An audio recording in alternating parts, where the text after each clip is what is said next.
Cinderella.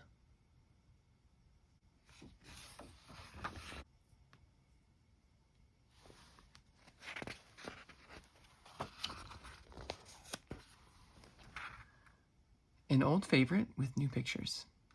Retold by Evelyn Andreas and pictures by Ruth Ives. They made her scrub and clean all day long and gave her only rags to wear. Once there was a girl who was as good as she was beautiful. She lived with her stepmother and 2 stepsisters. They were cruel to her because she was more beautiful than they were. They made her scrub and clean all day long and gave her only rags to wear. At night, she slept in the chimney corner. Because she was always covered with ashes, they called her Cinder Wench or Cinderella. One day, the king's son announced that a great ball was to be held at the palace.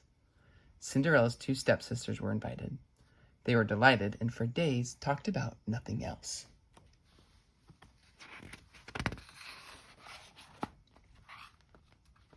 The stepsisters began to choose silks and laces for their ball gowns and jewels and feathers for their hair.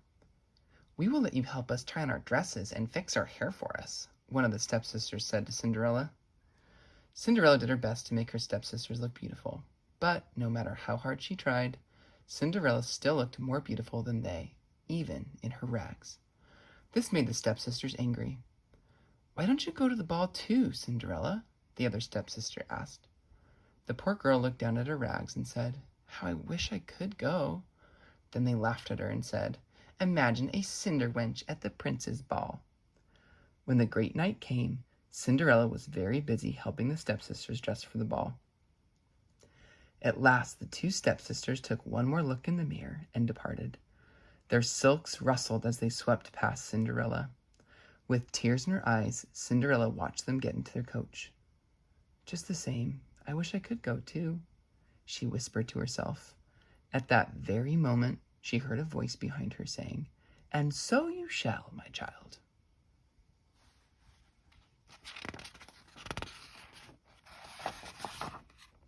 Swiftly, Cinderella turned around. There stood a lovely lady with a crown on her head and a wand in her hand. "I am your fairy godmother," she said to Cinderella, "and I shall help you to go to the prince's ball. First, you must run into the garden and bring me the biggest pumpkin you can find."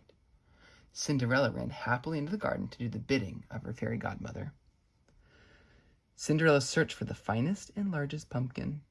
Finally, she picked one and took it back to the fairy godmother. "This is the best one in the garden," she said eagerly. The fairy godmother waved her wand over the pumpkin. Instantly, it was changed into a splendid red coach with gold trimmings.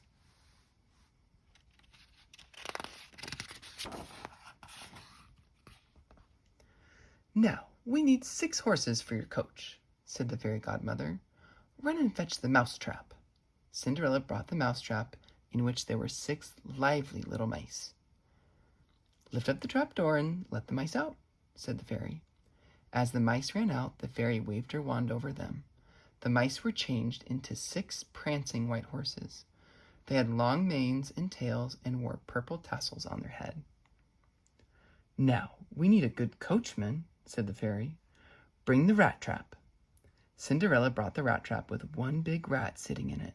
She opened the trap door, and as the rat ran out, the fairy waved her wand over it. The rat was changed into a handsome coachman, dressed in purple and gold livery. His coach's hat was trimmed with a yellow plume, and on his feet he wore shiny black boots. The coachman bowed and then jumped up on the coach and took the reins in his hands.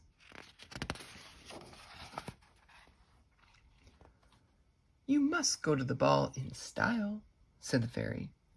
"We will need footmen too." She thought for a moment and then said, "6 footmen will do. Run and fetch 6 green lizards." Cinderella hurried into the garden and brought back 6 green lizards. The fairy waved her wand, and instantly the 6 green lizards were changed into 6 tall footmen.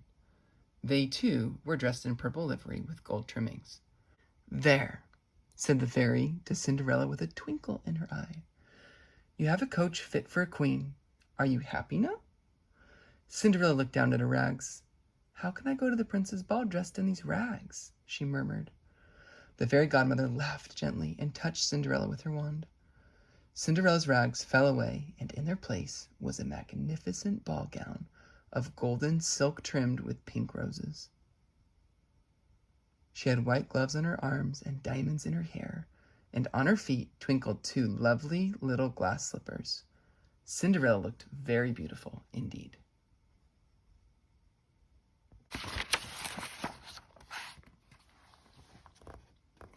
"And now off to the ball," said the fairy godmother. "But you must remember that the magic ends at midnight. If you are not home by that time, you will find that you have no coach and footman, and you will be dressed in rags again." Cinderella promised her fairy godmother to be home by 12 o'clock. Then she entered her splendid coach and rode off to the ball, her face shining with happiness. When Cinderella arrived at the ball, everyone turned to stare at her. "How beautiful she is," some whispered. "I wonder who she is," said others. Everyone thought that she was a great princess from a faraway land, and no one dreamed that she was the little Cinder wench. Even Cinderella's 2 stepsisters did not recognize her, but they were very envious of her beauty. "The prince dances with no one but her," they said to each other.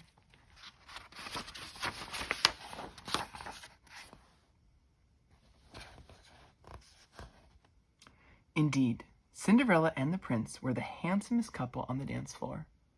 As they danced, Cinderella's jewels and glass slippers gleamed in the light of 1,000 candles.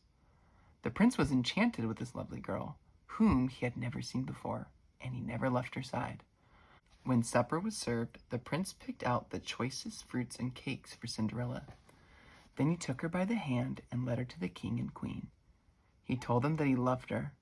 Cinderella was so happy that she quite forgot about the time. But the last hour of the magic was drawing to a close. Suddenly, Cinderella heard the palace clock sound the first note of 12 o'clock. She remembered what her fairy godmother had told her. Quickly she curtsied to the prince and hurried out to the ballroom. Outside the palace, she fled down the marble steps to the gate. And in a hurry, Cinderella lost one of her glass slippers on the marble steps of the palace.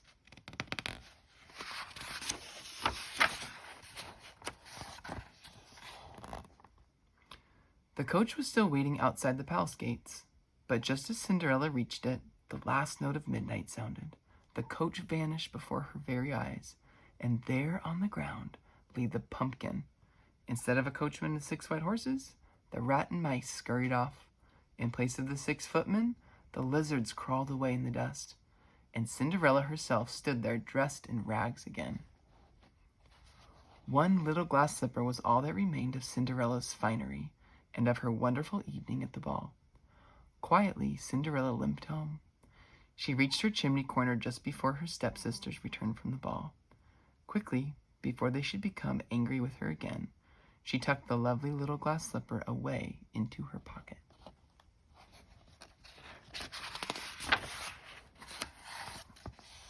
The next morning, everyone was awakened by the sound of a bugle.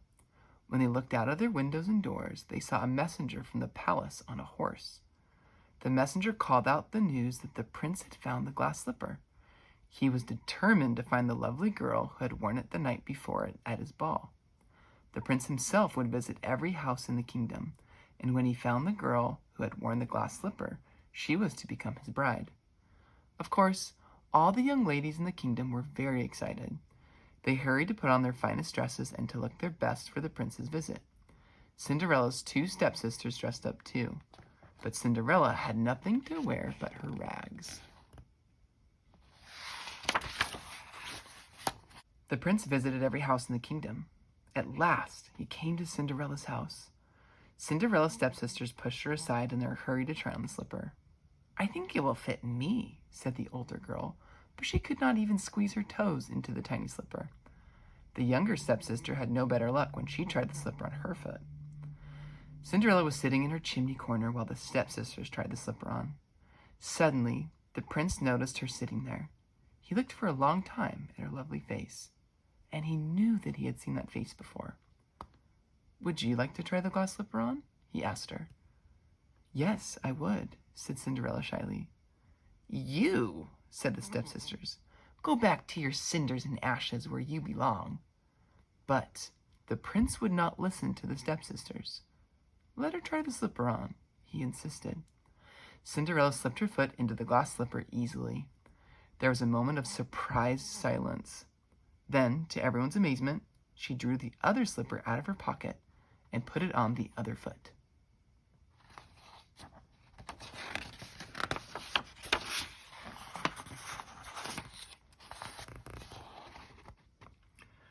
At that very moment, Cinderella's fairy godmother appeared. She touched Cinderella with her wand. Instantly, all Cinderella's rags fell away, and she stood there dressed again in her splendid golden ball gown. The stepsisters were so astonished that they could not say a word. But the prince was delighted. He gazed at Cinderella with joy and then knelt down at her feet. "This is my own true bride," he said, and then he kissed her hand.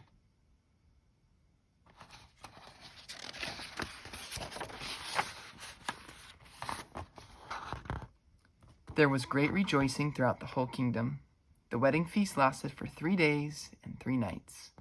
Cinderella was so happy that she forgave her stepsisters. She took them to live with her at the palace. There, they married 2 lords and became court ladies. And the prince and Cinderella lived happily ever after.